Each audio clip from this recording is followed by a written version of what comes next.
اسرائیل کے ایران پر خوفناک فضائی حملے، ایرانی آرمی چیف جنرل محمد باقری سمیت 3 اعلیٰ کمانڈر اور 6 جوہری سائنسدان شہید ہو گئے۔ صبح 4 بجے تہران دھماکوں سے گونج اٹھا۔ 200 اسرائیلی جنگی طیاروں نے ایران کے 100 مقامات پر 300 سے زائد حملے کیے۔ اسرائیلی طیاروں نے پاسداران انقلاب کے ہیڈ کوارٹرز اور 6 فوجی اڈوں کو نشانہ بنایا۔ نیتنز کے جوہری ری ایکٹر اور جوہری تنصیبات پر شدید بمباری، نیتنز کے جوہری ری ایکٹر سے دھوئیں کے بادل اٹھتے دیکھے گئے۔ اسرائیلی طیاروں نے قم، تبریز، اصفہان، کرمان، عراق، ارامیہ، مراغہ اور اہواز میں جوہری اور فوجی تنصیبات اور عوامی مقامات کو نشانہ بنایا۔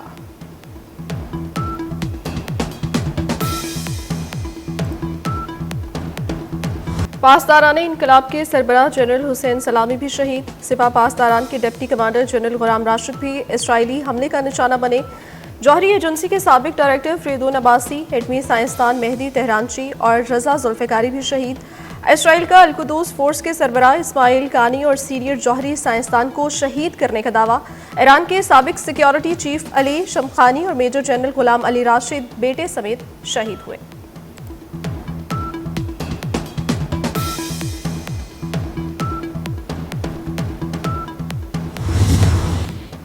ایران نے مسلح افواج کے سربراہ اور پاسداران انقلاب کے نئے چیف کا اعلان کر دیا۔ جنرل حبیب اللہ سیاری ایرانی مسلح افواج کے نئے کمانڈر تعینات۔ جنرل احمد واحدی کو پاسداران انقلاب گارڈز کا نیا کمانڈر ان چیف مقرر کر دیا گیا۔ ایران کا شہداء کے خون کا بدلہ لینے کا اعلان، اسرائیل سخت سزا کا انتظار کرے۔ سپریم لیڈر آیت اللہ علی خامنائی کا رد عمل کہتے ہیں اسرائیل نے رہائشی علاقوں کو نشانہ بنا کر اپنی ظالمانہ فطرت بے نقاب کر دی۔ ایرانی فوج کے مضبوط بازو اسرائیل کو سزا دیے بغیر نہیں رکیں گے۔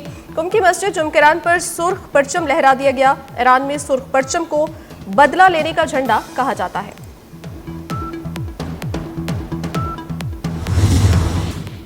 ایران کا جوابی وار، اسرائیل پر 100 ڈرونز داغ دیے۔ خبر ایجنسی کے مطابق ایران اسرائیل پر بیلسٹک میزائل داغ سکتا ہے۔ تہران کے امام خمینی ایئرپورٹ پر تمام پروازیں معطل، ملک کا فضائی نظام ہائی الرٹ۔ ایران نے اپنی فضائی حدود تاحکم ثانی بند کر دی۔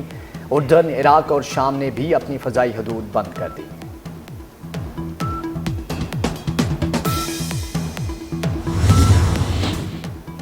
اسرائیلی فوج کا ایران سے بھیجے گئے تمام ڈرونز کو مار گرانے کا دعویٰ۔ اسرائیل کا ملک بھر میں ہنگامی حالت کا اعلان، ریزرو فوجی طلب۔ نیتن یاہو حکومت کا شہریوں کو بم شیلٹرز کے قریب رہنے کا مشورہ۔ اسرائیلی حکومت کا کہنا ہے ایران سے جنگ کم از کم 2 ہفتے جاری رہ سکتی ہے۔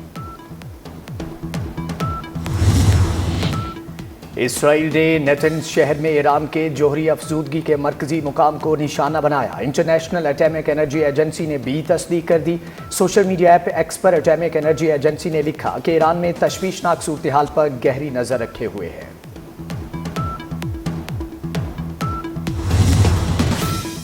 اگلے حملے زیادہ سنگین ہوں گے، ایران ڈیل کر لے اس سے پہلے کہ کچھ نہ بچے۔ امریکی صدر ڈونلڈ ٹرمپ کی ایران کو دھمکی، کہا ایران کے کچھ سخت گیر عہدیداروں نے بہادری سے بات کی لیکن وہ نہیں جانتے تھے کہ کیا ہونے والا ہے۔ سب سخت گیر ایرانی اب مر چکے اور اب آگے بھی بدتر ہی رہے گا۔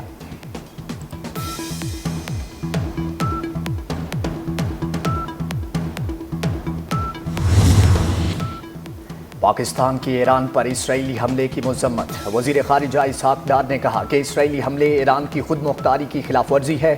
قابل نفرت اقدام نے بین الاقوامی قانون کی بنیادوں کو ہلا کر رکھ دیا۔ پاکستان ایران کی حکومت اور عوام کے ساتھ مل کر یکجہتی کا اظہار کرتا ہے۔ ترجمان دفتر خارجہ کے مطابق اسرائیلی اقدام اقوام متحدہ کے چارٹر اور بین الاقوامی قوانین کے اصولوں کی خلاف ورزی ہے۔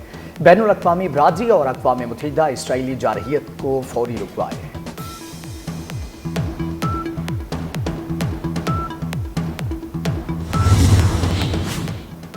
سینیٹ اور قومی اسمبلی میں ایران پر اسرائیلی حملے کے خلاف مذمتی قراردادیں منظور۔ صدر آصف علی زرداری اور وزیر اعظم شہباز شریف کی ایران پر اسرائیلی حملے کی مذمت۔ آصف زرداری نے مطالبہ کیا کہ عالمی برادری اور اقوام متحدہ اسرائیل کا احتساب کرے، صورتحال مزید بگڑنے سے روکنے کے لیے فوری کارروائی کرے۔ شہباز شریف نے کہا خطے میں عدم استحکام کا خدشہ پیدا ہو گیا، عالمی برادری جنگ پھیلنے سے روکنے کے اقدامات کرے۔ جنگ کی شدت میں اضافہ عالمی امن کو خطرے میں ڈال سکتا ہے۔ سعودی عرب کی ایران پر اسرائیلی حملے کی شدید مذمت، حملے کو بین الاقوامی قوانین کی خلاف ورزی قرار دے دیا۔ سعودی وزیر خارجہ کا ایرانی ہم منصب کو ٹیلی فون، اسرائیلی حملے سے ہوئے نقصانات پر افسوس کا اظہار۔ ترکیہ کی اسرائیلی حملے کی شدید مذمت۔ متحدہ عرب امارات کا کہنا ہے کہ تنازع کے حل کے لیے سفارتی ذرائع استعمال کیے جائیں۔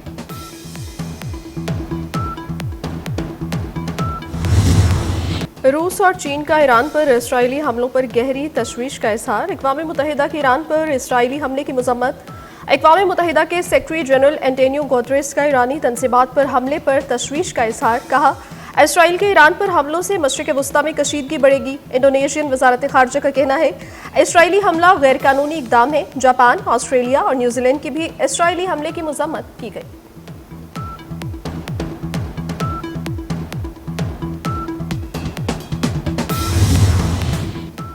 اسرائیل ایران کشیدگی۔ وزارت خارجہ میں پاکستانی زائرین کے لیے کرائسس مینجمنٹ یونٹ فعال کر دیا گیا۔ نائب وزیر اعظم اسحاق ڈار نے ایکس پر اپنے پیغام میں کہا، وزارت خارجہ میں قائم کرائسس مینجمنٹ یونٹ 24 گھنٹے فعال ہے۔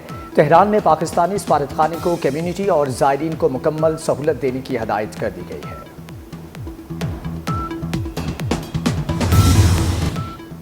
پاکستان کی ایران پر اسرائیلی حملے کی مذمت۔ وزیر خارجہ اسحاق ڈار نے کہا کہ اسرائیلی حملے ایران کی خود مختاری کی خلاف ورزی ہے۔ قابل نفرت اقدام نے بین الاقوامی قانون کی بنیادوں کو ہلا کر رکھ دیا۔ پاکستان ایران کی حکومت اور عوام کے ساتھ مل کر یکجہتی کا اظہار کرتا ہے۔ ترجمان دفتر خارجہ کے مطابق اسرائیلی اقدام اقوام متحدہ کے چارٹر اور بین الاقوامی قوانین کے اصولوں کی خلاف ورزی ہے۔ بین الاقوامی برادری اور اقوام متحدہ اسرائیلی جارحیت کو فوری رکوائے۔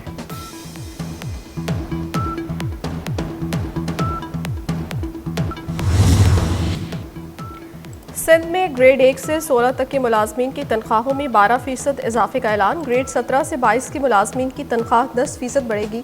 سندھ کا 3451 ارب سے زائد کا بجٹ پیش۔ وزیر اعلیٰ سندھ مراد علی شاہ نے بجٹ پیش کیا۔ کہتے ہیں پینشن میں 8% اضافہ کیا جائے گا۔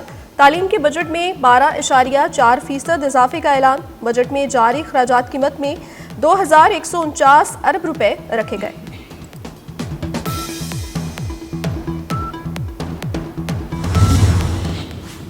خیبر پختونخوا کا بجٹ بھی پیش کر دیا گیا۔ بجٹ کا حجم 2119 ارب روپے تجویز۔ اخراجات کا تخمینہ 1962 ارب روپے رکھا گیا ہے۔ ترقیاتی منصوبوں کے لیے 528 ارب روپے مختص۔ مختلف منصوبوں میں سبسڈی کے لیے 165 ارب روپے رکھے گئے۔ تنخواہوں کے لیے 680 ارب روپے جبکہ پینشن کے لیے 200 ارب روپے مختص کیے گئے۔ ضم شدہ اضلاع کے لیے 249 ارب روپے رکھے گئے ہیں۔ اور ایران پر حملے کے بعد عالمی منڈی میں تیل کی قیمت کو آگ لگ گئی۔ خام تیل کی قیمت میں 10% اضافہ ریکارڈ۔ برنٹ خام تیل $75 فی بیرل کی سطح پر پہنچ گیا۔ WTI $75 فی بیرل میں فروخت کیا جا رہا ہے۔ پاکستان سٹاک ایکسچینج میں بھی شدید مندی چھائی رہی۔ 100 انڈیکس میں 2000 سے زائد پوائنٹس کی گراوٹ ہوئی۔